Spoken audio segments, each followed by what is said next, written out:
Welcome back to the Today with Tally podcast. Folks, we have a great show in store for you today. We sit down with a migrant. We sit down with a U.S. Army combat veteran and U.S. Border Patrol agent. But first, hello, friends, and welcome to another exciting episode of Today with Tally.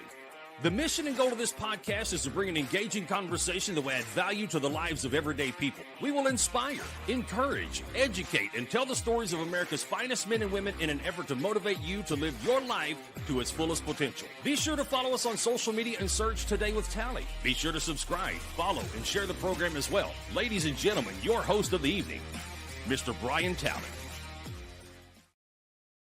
folks, we have a very special show in store for you today. It's not every day you get to sit down with an active U.S. Border Patrol agent, but what makes the story even more impressive is how he got there. Now, Sergio Tinoco worked the fields as a young boy growing up in Westlasco, Texas. As a kid, all of his classmates were out having fun, doing kid stuff, while he was out earning a living, helping contribute to his family.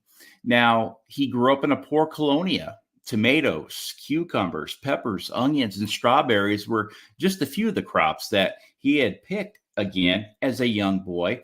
He would end up going through high school, and one day he said, I am going to join the U.S. Army. Sergio would serve an honorable 10 years of service. He would go through some issues dealing with stress, anxiety, PTSD, the wounds of war, but he would work through that. And then he would end up becoming a U.S. Border Patrol agent and continue his service. Folks, we hear from him directly right now. With that, I would like to bring on Sergio. How are you doing, sir? Doing great. Yourself? I'm hanging in there, man. Another day, another podcast. Sure thing.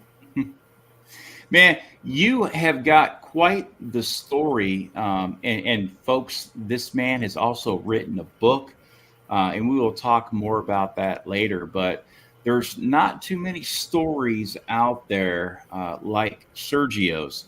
And I think that it's very relevant now, especially in the times that we are living in 2023 with border crisis and everything else that is filling our country, with, a lot of hate, animosity, a lot of unknowns out there, a lot of people out there not really understanding about what's going on. So, sir, we're going to have Sergio here today, kind of help explain some of these things out there culturally and, what's, really happening out there, boots on the ground. So, Sergio, you are a first-generation American. Yes, sir. And of course, your folks came here from Mexico. Yes, actually, my grandparents did. My grandparents immigrated the proper way. They became legal residents, and my mom still lived in Mexico. Actually, my mom lived in Mexico until way after I had left the U.S. Army. But in one of our visits to my grandparents in Westlaco, Texas, lo and behold, whether it was done intentionally or it just so happened that way, I was born. So I was born there in Far, Texas, another border town there in the Rio Grande Valley of South Texas. Very fortunate to have been born there, been born an American citizen. And of course, my mom continued to live in Mexico up until I was the age of 6. I lived with her, and eventually she and my grandparents came to the decision, the amazing decision, in my opinion, that it'd be best for me to live with my grandparents and allow me to have an American education. Mm-hmm. Sure. And, like you were saying, you grew up in Westlaco, Texas. And you were a young boy, and you got put to work at a very young age, again, to help provide for your family. What was that experience like as a young boy, being a first-generation American, and going to school with all your classmates that were just doing kid stuff and enjoying life, having fun, and you would see that, and you're like, oh, no, I can't participate in that because I've got to go pick tomatoes and cucumbers and peppers Yeah, so it wasn't. So it was tough, right? I mean, of course, what kid does not want to be out in the park? What kid does not want to be playing at the time when I was a kid, the Atari 2600, if you remember that, or Nintendo once it came out and whatnot. Every kid wants to do that. But unfortunately for me, that wasn't my case. We had to pick crops, work in the fields, to be able to put clothes in our bags, be able to have food on our table, and be able to pay the bills. And every member of the family had to contribute. And me being a young kid of 7 years old, I was already contributing at that time. Actually, farmers saw me as a full-grown adult with regards to the workload that was bestowed on me at the age of 11. So, I mean, it was just a way of life. Did I want to play like the other kids? Of course, but it wasn't something that I would think, even to this day, oh, I had such a horrible and tragic life. No, that's not the case. Now, you would end up breaking the cycle. I mean, there's a lot of kids that would fill your role. They would probably end up living in that same type of lifestyle their entire life. They would start maybe in the fields, and then perhaps work their way up again. You've got your carpenters, you got your drywallers, your painters, your landscapers. There's a lot of Hispanics in all of those tough, hard labor type positions. But you would break that cycle and you would become a soldier. You would say, you know what, I am joining the U.S. Army. When you made that decision and you broke that news to your family, what was that like? It was very hard. It was probably one of the toughest things I have ever done in my life, and I say that wholeheartedly because, one, I wasn't raised to be a patriotic kid. We just weren't. I mean, we worked for a living. We had to do what we needed to do to survive and have our own way of life. So once I said I'm going to join the military, to break that family cycle, which is how they saw it, it was devastating, not just to the family, but also to my own spirit at times, because I didn't see or didn't feel the support that I needed in order for me to break that cycle and be able to try and see what else there was in life. I mean, nowadays, when I travel the country and I talk to kids and I let them know, the proof is all around us. Everybody can be whatever they want in this country and in life. You just have to work hard for it. And at such a young age, I understood that. If somebody can be a doctor, if somebody can be a cop, a fireman, an attorney, why can't I be that person? And in order for me to find the answer to that, I had to break that cycle. At least I believe so back then. Yeah, I mean, you're a fine example, a true testament to everything you have done. And I mean, really just breaking that cycle and just joining the military right there would have been enough. But, you took it a step further. You're like, and I'm going to become a U.S. Border Patrol agent, and you still are today. And I know we can only just discuss so much because, you are still an active agent. But again, we do sincerely appreciate you coming on, joining us today to at least talk about what it was like growing up, making those different transitions as you have become the man you are today. And that is a patriotic American. Now, when you were growing up, I know you were probably influenced in certain ways, which made it tough for you to come out to your family to say, I'm joining the U.S. Army. You say you weren't raised a patriotic kid. Can you explain what that was and how you weren't raised as a patriotic kid? So, being the first generation born an American citizen, and with regards to my mom, I'm the only child. My mom has passed away ever since 2015. She passed away. So growing up with my grandparents and living together with my aunts and uncles in their household, again, the number one priority in life was working to put clothes on our backs and food on the table. Of course, we celebrated the 4th of July. We celebrated every holiday just like any other kid in America, but it was different for us. For us, I couldn't quite grasp the meaning behind the 4th of July, if you will. I couldn't understand or had any idea what Veterans Day was back then. We would just pop fireworks just like any other kid and celebrate, and that was that. I mean, the context behind the celebration was never there. And so I didn't gain that knowledge and that experience or that emotion until after I had already started serving in the military. Now, when you broke this news to your family, of course, you said it was tough, and they weren't very supportive, right? At the beginning. No, they weren't. Actually, they, mind you, my mom, even though she lived in Mexico and she had a passport and a visitor's visa, so she could visit me on the weekends or on holidays while we were still in South Texas. The only time she could not visit me was when we would migrate to Michigan or Ohio in the summers to pick crops in the northern part of the country. But our way of life was still just so basic, if you will, missing so much knowledge and so much education, if you will. My mom only went to the 3rd grade. My grandparents never went to school, and they were the ones raising me full time, if you will. So all the knowledge and all the education I learned through the American education system helped me see that there was more to life, right? And I guess it was something that they had never experienced. And so it was very tough and very difficult.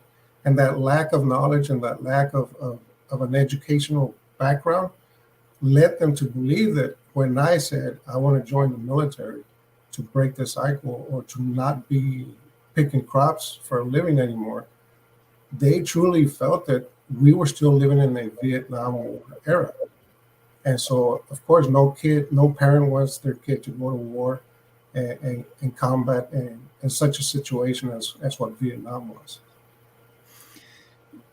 They literally thought that was still what was going on. So you come home and you say, look, I'm going to join the Army, and they automatically, a red flag goes up, and they're like, oh, no. Our boy is going to get slaughtered in Vietnam, and this is in the 90s. Correct. And mind you, up until that time, even with my uncles and aunts or cousins that were already living in South Texas, nobody had ever joined the military. It just was unheard of. It wasn't a thought that would cross the family at all. And so not only was I facing their lack of support, if you will, I was also facing the fact that I had nobody to turn to and ask questions to other than my recruiters. I had no family, no friends that could tell me about military life. I completely walked in blind. That had to have been an extremely difficult thing for a young kid to experience, knowing that, look, this is what I want to do. I want to break this cycle. You guys have been literally, living this life of labor your entire life, hard labor, minimal pay, traveling the country in different seasons. Then you sit down with your family and say, look, I'm going to do something with my life that is going to be an extremely honorable way, especially to kind of give back to the country that had at the time now was giving so much to you, an education. Your mom never got out of the 3rd grade. You said all they knew was what they knew, and that was picking crops and going to the next farm to continue that source of revenue, albeit it was a small source of revenue, but it was revenue. But what I saw and what I see in a young Sergio is you had to become a leader at a very young age to influence them to say, look, it's all going to be okay. Just trust me. Like, how did you finally accomplish that? Or did you leave really on bad terms? And did it take time for your family to completely accept that you are now going to be a U.S. soldier? Actually, this is why I say that this decision to join the military was probably the toughest thing ever for me. Not only was I seeing how my entire family was reacting and how they were dead set against it. At the time that I had made this decision, I was still a senior in high school. my grandmother, who had raised me there in Westover, Texas, had cancer. And I went to her after seeing the Marine Corps recruiter, and I took all the brochures to her and my grandfather, and I explained the whole process, how I would join, how the government would, at the tail end of my service, hopefully help out with my education, which I still wanted to continue going forward with. And here's this old lady who raised me, and I called her mom until her dying day, with cancer, straight out telling me and throwing the brochures back at me and saying, if you want me to die today, you go sign up. And so it was very tough. It was very, very tough, very emotional. I completely left it alone. I walked away from that idea or that concept of joining the military because of that. And it wasn't until after she actually passed away during my senior year of high school, and having graduated or coming close to graduation, I was the only one living with my grandfather at the time now. And for me to be able to go to a local community college, pay for the bills because my grandfather couldn't work anymore, pay for a vehicle, gas, or whatnot, I didn't see a way through that. And I had to explain to my grandfather and my mom, this is the only way I'm going to get through this. And this is actually a better way for me to go to the military, earn more pay, and be able to help you guys still here at the house. And that's how I sold it. But of course, my grandmother had said, don't join the Marine Corps. So I didn't. I joined the Army instead. The next best thing, perhaps? So once you were in the Army, did you still send some money home and help contribute to the family? Every single month. Single month. I would send home money to my grandfather and money to my mom. I supported my mom until the day she passed away. Even after I petitioned for her to live in the United States legally, become a legal resident, got her an apartment, and supported her until her last breath. Good son. Good American. Thank you. You're a great American, Sergio. Thank you. Let's fast forward to your military service. I know it wasn't an easy 10 years. You are a U.S. Army combat veteran. Would you like to share a little bit about your military service? Sure. This part of my life, Brian, is actually very tough. And I know you mentioned the book at the onset of the interview. It's all been very therapeutic. The book became very therapeutic for me. Me answering these questions, as I'm doing right now with you and others throughout speaking engagements, continues to be a very therapeutic process. So my military career did lead me to go to Bosnia shortly after their own civil war that they had. Even though we were supposed to be there on a peacekeeping mission, we were still taking fire. We were still in hot areas, if you will. We were engaged in several firefights, several gunfights. Probably the most atrocious incident I can recall is having discovered a mass gravesite. If you could just imagine a huge room, a huge hole in the ground with nothing but bodies, decomposing bodies. And we were actually tasked to clean it out, to get the bodies out, put them in bags and line them up so that the local villagers of the surrounding area can hopefully try and come and identify those bodies, those remains. And it was very tough to do. As a squad leader, of course, you have your marching orders, you're moving forward.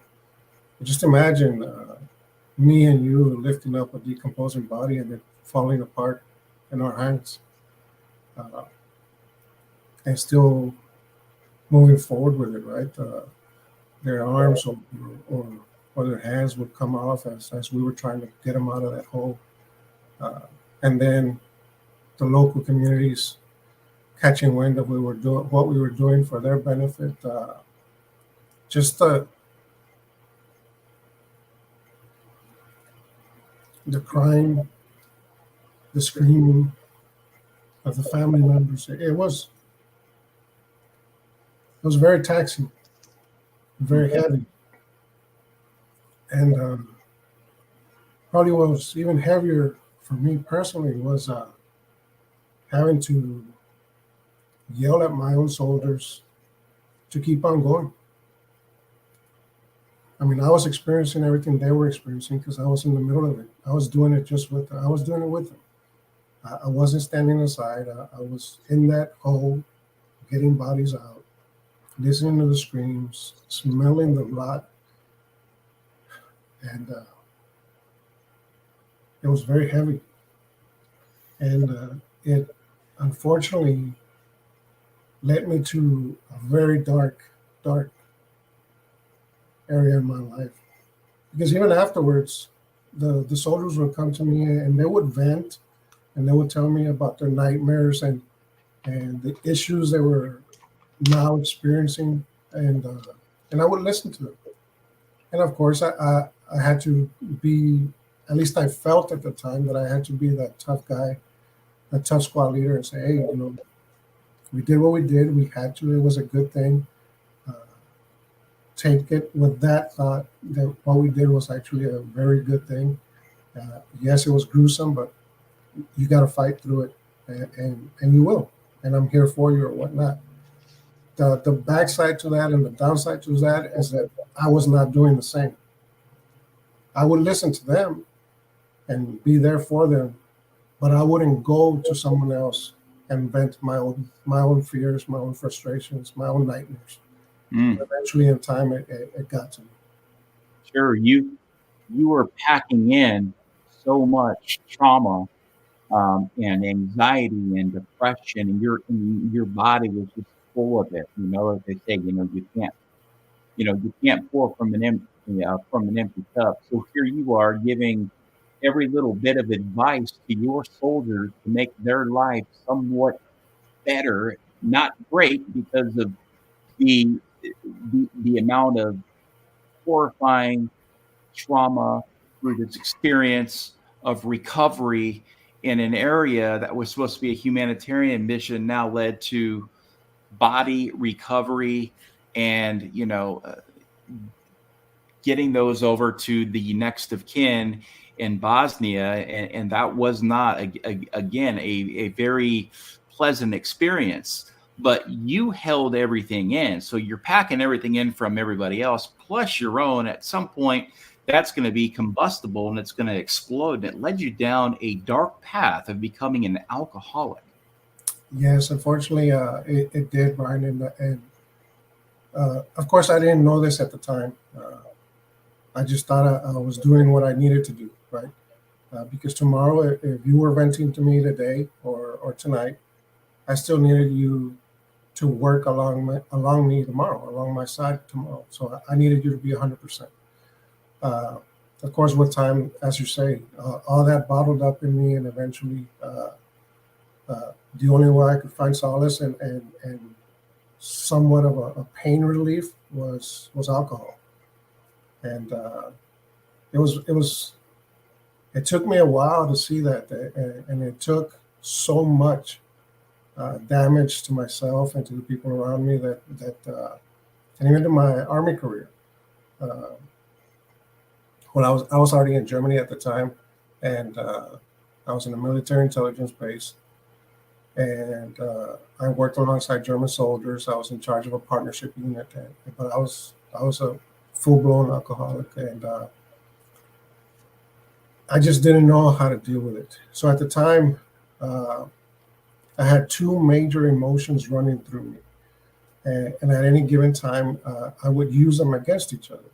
Either I was full of angst and anger and hatred, and I would need to find whether it was a memory or something that would bring me down from that anger. And of course, lo and behold, it would have to be something that's depressing. And so I would use depressing thoughts or depressing scenarios to fight that anger. to bring me down from it. But then, of course, I ended up depressed.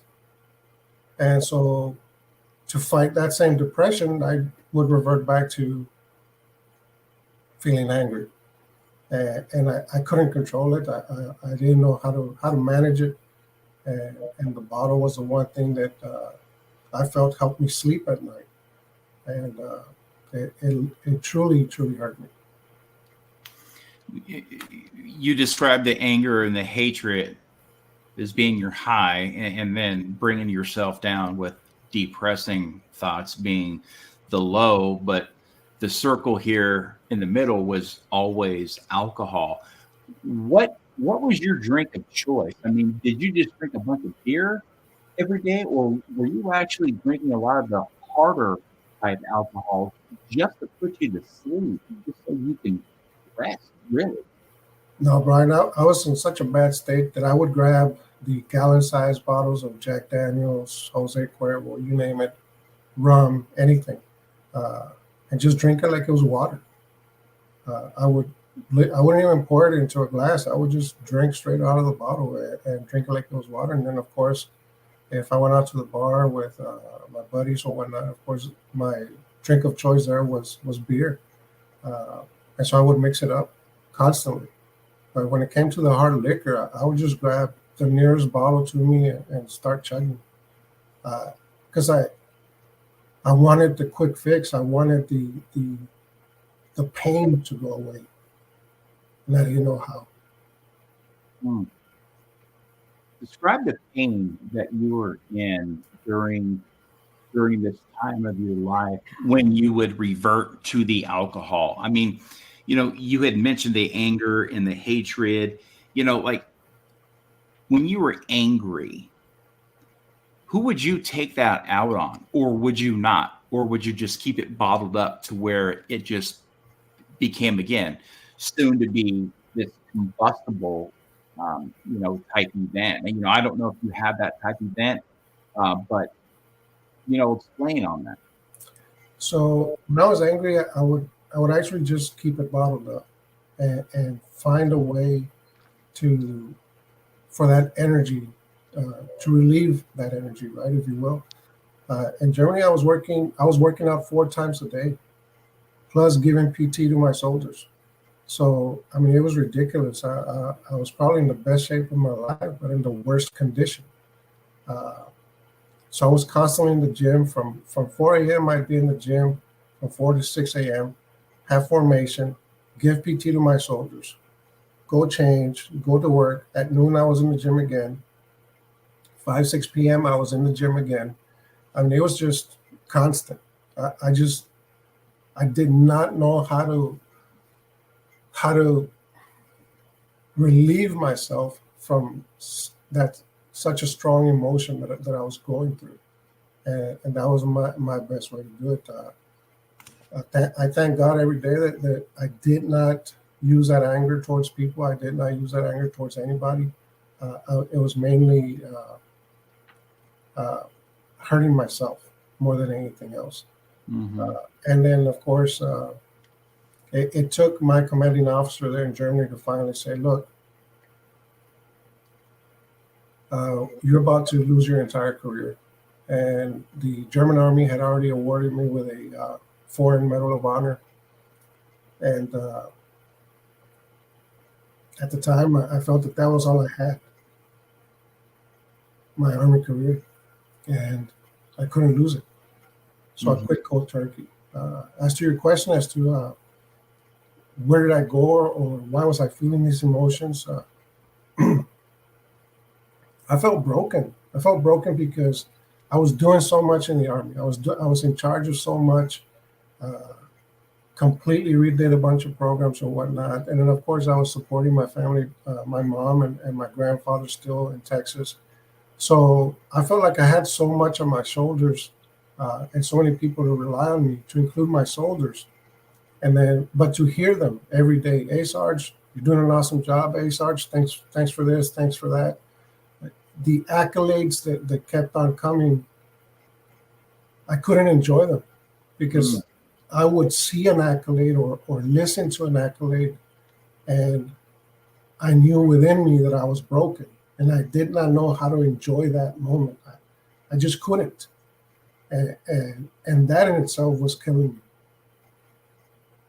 Yeah, yeah, you were absolutely living a life of hell, but you never really showed your hand to anybody else. You on the outside, you were great, but on the inside, you were a man who was just trying to make it through each and every single day as a functioning alcoholic, with your career literally dwindling right before your very eyes. Sergio, let's take a quick break here. I've got to get a shout out here, if you don't mind, to today's show sponsor. Look, Third Coast Barbecue. I tell you what, these guys have the best Texas barbecue. Troy Mulligan is a diehard Texan and award-winning pit master, and he invites you to come on down and try some of the best Texas barbecue you've ever had, from ribs, brisket, smoked turkey, pulled pork. Third Coast also has burgers, gumbo, especially now it's getting a little chillier here in the Houston area, specialty sandwiches, and much more. And let's not forget about their award-winning boudin. That's right, folks. The best boudin this side of the Mississippi, the best you'll ever have. Now, when you're at Third Coast Barbecue, you'll feel right at home. Outdoor games, they have picnic tables, covered seating, fans, TVs, music, and much more. Grab a cold drink, or perhaps the homemade peach cobbler or banana pudding.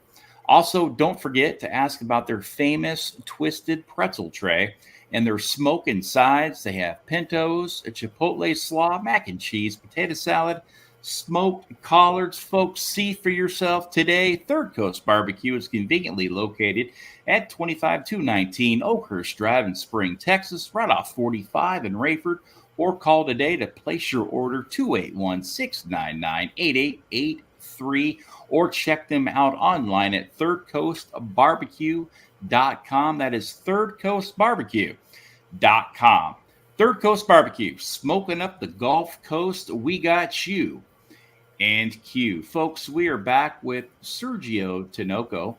He is the author of Proud American, The Proud American. And also, you can connect with him personally on Facebook at also The Proud American. Now, I want to get back to your career again was dangling before your very eyes. Your commanding officer looked as if he was looking out for you and your best interest. He knew that Sergio had so much more to give, and he didn't want you getting in any sort of trouble. You would end up separating from the army, and then beginning a new career as a U.S. Border Patrol agent. What did that separation and that transition look like from the Army to becoming a member of the Border Patrol? It was a very tough transition. Of course, my alcoholic state ended with that commanding officer letting me see the light, right? Everything I had to lose. And so I was able to quit cold turkey and stop drinking for several years. Now I can enjoy a drink socially and not have any issues. But leaving the military, my mindset had changed. Remember earlier we discussed how I wasn't raised a patriotic kid. I was a migrant worker, and there's a certain mindset that goes with that, right? If you will, with regards to politics and anything else. So I leave the military already completely different person. I was no longer the kid that had left Weslaco, Texas. Not to anybody around me, not to any of my friends, and most definitely not to my mom and my grandfather and my uncles and my aunts. And now I give them the news that I'm going to join Border Patrol. And my whole purpose at the time was, of course, to continue my service. I now knew what a patriotic individual was. I knew what it was to do something for my country, and maybe not so strongly do something for my country, but do something for the men and women standing next to me. they're giving it all for me, and I was willing to do the same for them. My family did not understand that mindset. It was completely alien to them. Of course, my mom still lived in Mexico at the time. I still, even to this day, I still have aunts and cousins that live in Mexico. So how could I give them this news? It was even probably tougher for them to hear this news than it was for me to say I'm joining the military. So again, that support just wasn't there. But now I was a much stronger individual than what I was at the age of 18, and you know, I actually walked into that conversation expecting that reaction from them, and my mind was already made up. You know, I'm going to do what I'm going to do. Yeah, you're like, here we go again, right? So, Yeah. so you have been serving as a Border Patrol agent now for 18 years, Department of Homeland Security. You literally have 28 years combined of honorable service to this nation. And, you know, that says a lot about you and your character and how you feel about our country. Again, you have dedicated your life to service. And, you know, when you broke the news to your family again, 2.0 here, if about becoming a Border Patrol agent after 10 years in the Army, I couldn't think of a better person that would be fit for the job. You speak the language, you understand what colonias are, you understand, you know, what it's like to, you know, to come across the border and to work and to, you know, migrate north and south and east and west, depending on what the weather was doing, and literally work hard labor 24/7, 365. You knew why a lot of the people were coming here illegally or, you know, undocumented or whatever it may be. So really, I can't think of a better person to fill that type of position. Now, when you first became an agent, what was that experience like working the border? It was completely new to me. So even though as a kid when we were migrating to the northern part of the country to pick crops, we would have to go through a border patrol checkpoint every single time. And of course, my grandparents were all legal residents. My aunts and uncles the same, and I was a U.S. citizen, so there was never any issues. But I never, like, to me, I was just seeing another cop on the road. I never knew what Border Patrol did or what they were engaged in, not until after I truly researched it and joined the agency myself. I got to tell you, I maybe this will answer your question.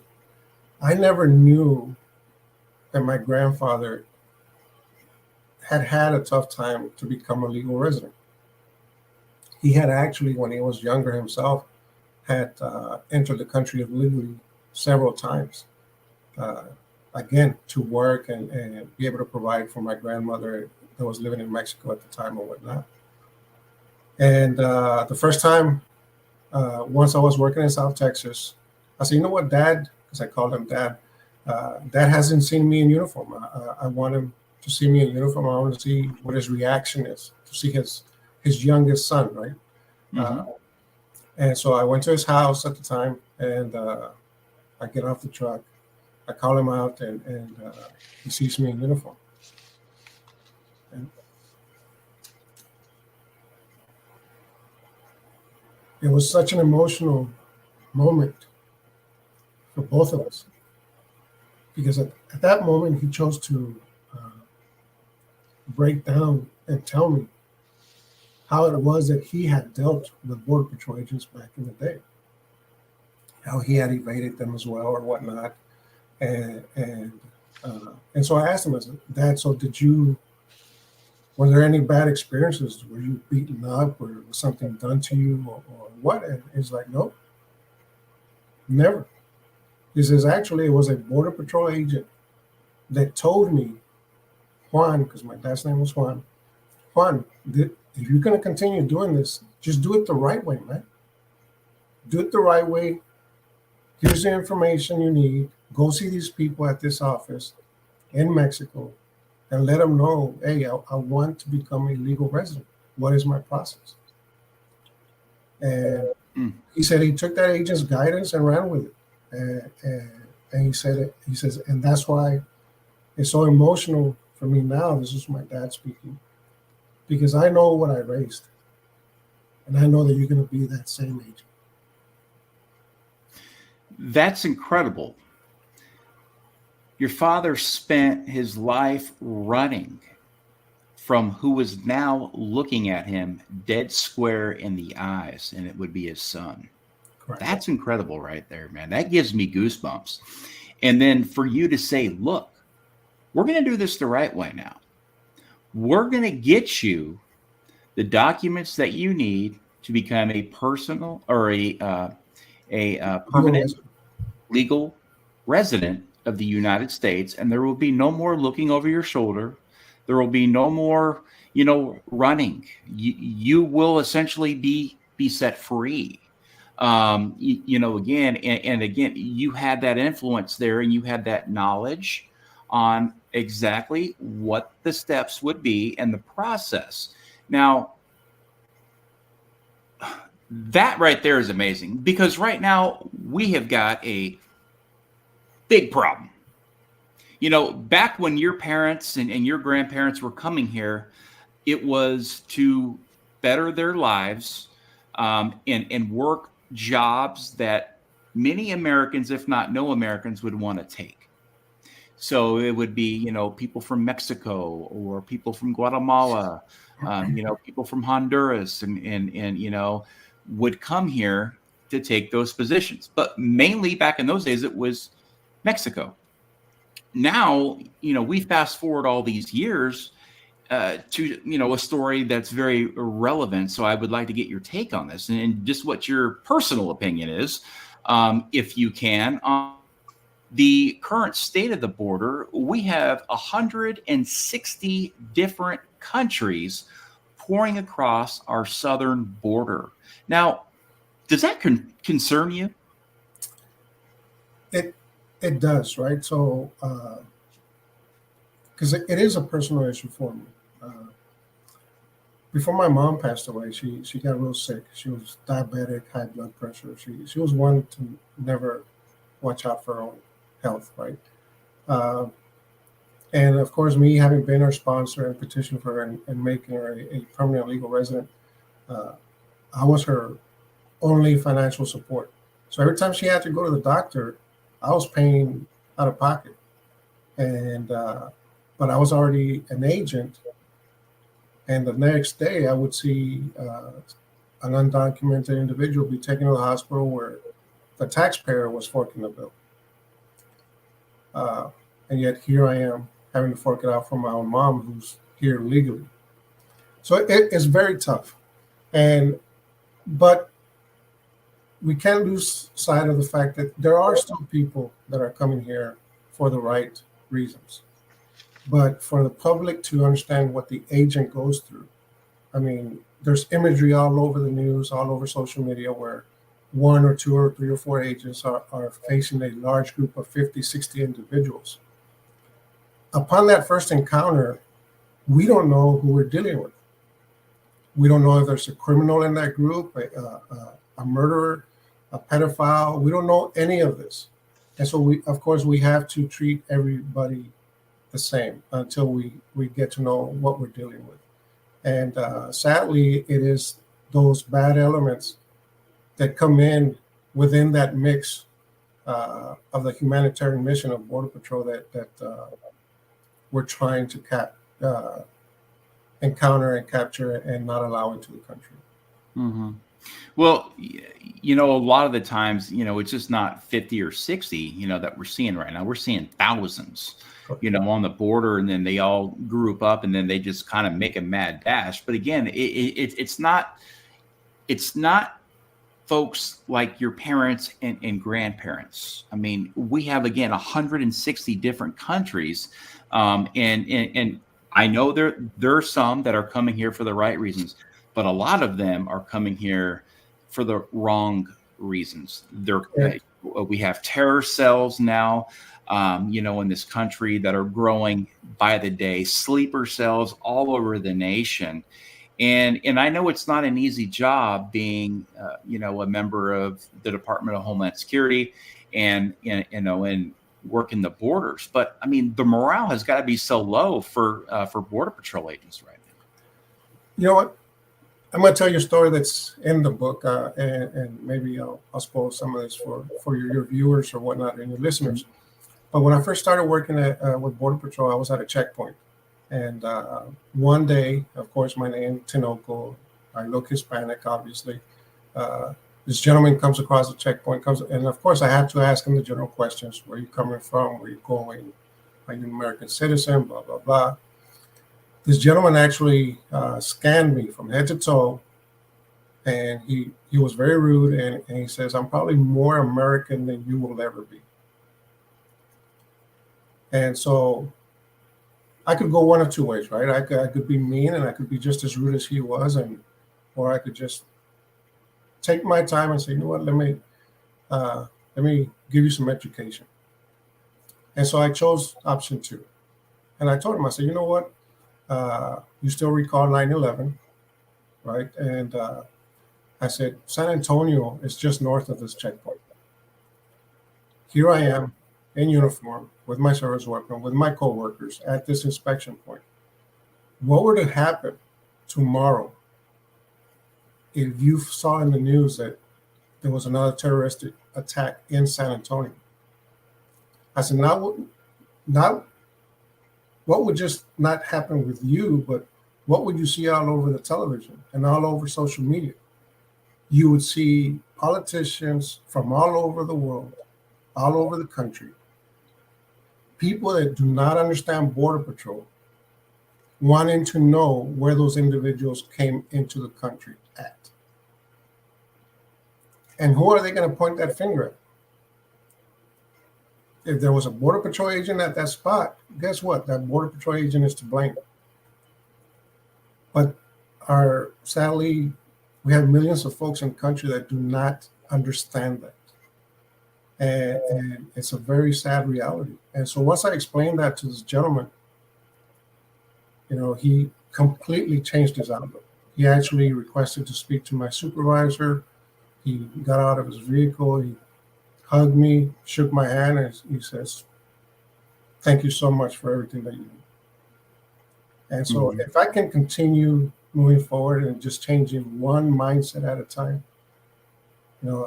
I'm going far and beyond as it is. And really, that's all I want to do. Yeah, no, I appreciate that story. And it does hold value.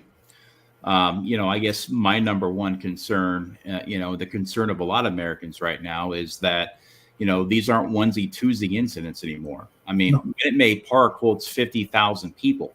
That's where the Astros are playing in the ALCS right now. And every 4 days, just through the Del Rio sector, they're filling that stadium up. Every 3 to 4 days, they're filling that stadium up. And it's been like that for at least a year now, coming out of Brownsville and Del Rio sectors. And that's just through two points there. And then then we figured the New Mexico points and the Arizona points and, San Ysidro, and Southern California coming through San Diego and El Centro, the Yuma sector. I mean, we are filling stadiums in this country. I mean, cities. We are adding additional major cities. Like they're saying, like just this year, I mean, it's like the size of New York. Another like there's, I don't know how many undocumented folks that we have in here from just the last year, but I know it's in the millions. And at some point, where are we at? Like, where's this going? Is there an end in sight? And I know you guys have orders that are coming down. And the sad thing about it is you're exactly right. It's almost like a wash, rinse, repeat. Like we will have another attack in this country. It's imminent and it's coming. It's not if anymore. It's when. especially with everything that's going on overseas right now in Israel and Hamas and, and all these terror cells now, with the Muslim extremists and jihad and all the threats that are coming down through Iran. Again, a lot of these people are infiltrating the southern border, and they're coming here with malicious thoughts and intent. Now, politicians are going to say, how did this happen? That's the first thing they're going to say. Politicians from DC are going to say, how did this happen, and how can we prevent this from ever happening again? Well, people have been screaming from the rooftops on deaf ears, saying we've been having a problem here for such a long time that the governor of Texas is actually sending people all over the country because Texas can't take it anymore. Well, now they're going into these cities like New York and Chicago and Seattle and Portland and Denver. And now those mayors are up in arms saying, hey, we can't take anymore. I mean, is there at some point going to be, are we at the breaking point right now? I think from what we've seen, right? So in the past, Brian, you can probably attest to this as well, along with a lot of your viewers. You never saw so much of an outrage at this issue in the northern part of the country. It was always something that was either just happening in Texas, Arizona, California, New Mexico. And the northern part of the country, for the most part, just either didn't see it, didn't care to see it, and they were oblivious to it. Lately, they're seeing more of it, right? And so now you're hearing the outcry from some of the northern regions of the country. And sadly, that's just a reality that we live into, where something has to happen for people to wake up. And that's what we're seeing in some of these northern states. They're now seeing the impact that the southern states have been seeing for many years. And now they're crying, and they want help, and they want support, and they want things to change all of a sudden. In the agency, well, amongst agents, there's always been a saying, with this career that I'm in, 50% of the time, you're going to love it. The other 50% of the time, you're going to hate it. And that derives out of the support that comes with it. And Yeah, no, that makes, that makes sense. You have a tough job, you have a lot of responsibility, and a lot relies on good intel, and it relies on good officers again. But when orders are being sent down from the highest levels, that's tough. And I know the Border Patrol union president is always on the news, on Fox News and Newsmax, and he's screaming from the tops of the roof, and he's saying, guys, we have got to stop this. But again, that's just the Border Patrol union guy, the chief. And I know they're doing everything they can possibly do, but again, it's falling on deaf ears. And when something bad happens, whether it's in I'm going to call them former sanctuary cities, because sanctuary cities no longer want to be sanctuary. They're like, hey, we can't do this anymore. And, they've raised that red flag. And like you said, it's got to get bad enough for people to wake up and say, guys, hey, this is it. Like, we can't do this anymore. And then you start having those voters come in. And once those voters start coming in and those politicians start looking at, oh, man, I'm not going to get reelected. We need to start doing what the people want, because they don't want all this infiltration, because they have nowhere to go. So they're on the streets, like you said, the crime and, the trash and, a lot of freebies and a lot of handouts on the taxpayers' dime. And all while their cities and municipalities are taking a major hit. Again, crime being another one of those.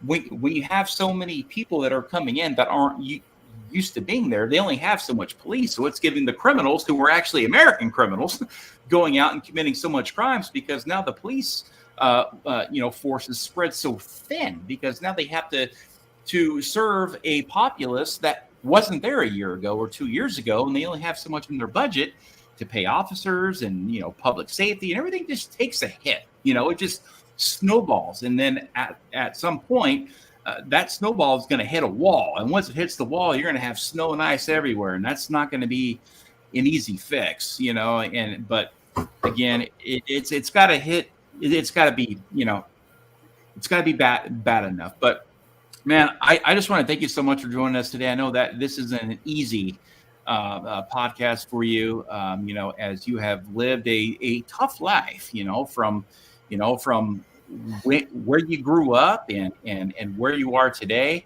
But I'm very proud of you and what you've done, and the resilience and the perseverance and the honorable man that you have become. And you've done it against all odds. And you did it once. They didn't want you to do it, and twice your family didn't want you to do it. But now, here you are, and you have proven success, and you have proven that a migrant, a first-generation American, can do whatever they want, from starting in the fields to now having 28 years and counting of honorable service. Folks, check out Sergio's book. Go to Amazon today, Google Proud American, the Migrant, Soldier, and Agent, and you will learn about this man's life history, where he started, where he went, and where he is headed, folks. And I can tell you right now, it is a very good book, and definitely very, very well worth the read. Share it with your friends, your colleagues, and whoever else may be interested in hearing this man's story, because I can tell you right now, it is very good. Now, first of all, I just want to thank you for your service. Your service is tremendous.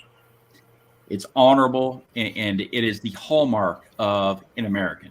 And for that, the nation is very, proud of your accomplishments there, and your dedication to this nation is truly admirable. Thank you. Folks, don't forget to like, share, and subscribe to the program. It has never been easier to listen to this podcast. We are on Facebook, Spotify, YouTube, Amazon Music, Google Podcasts, iHeartRadio, TikTok, Twitter, and LinkedIn. Simply search Today with Tally. Also learn more about me and my personal story of perseverance and resilience and never giving up and always staying in the fight by going to BrianTally.com. That's BrianTally.com. Folks, always remember to stay inspired, stay encouraged, stay motivated, and always stay in the fight. Until next time, for the Today with Tally podcast, this is Brian Tally. Good night. Semper Fi.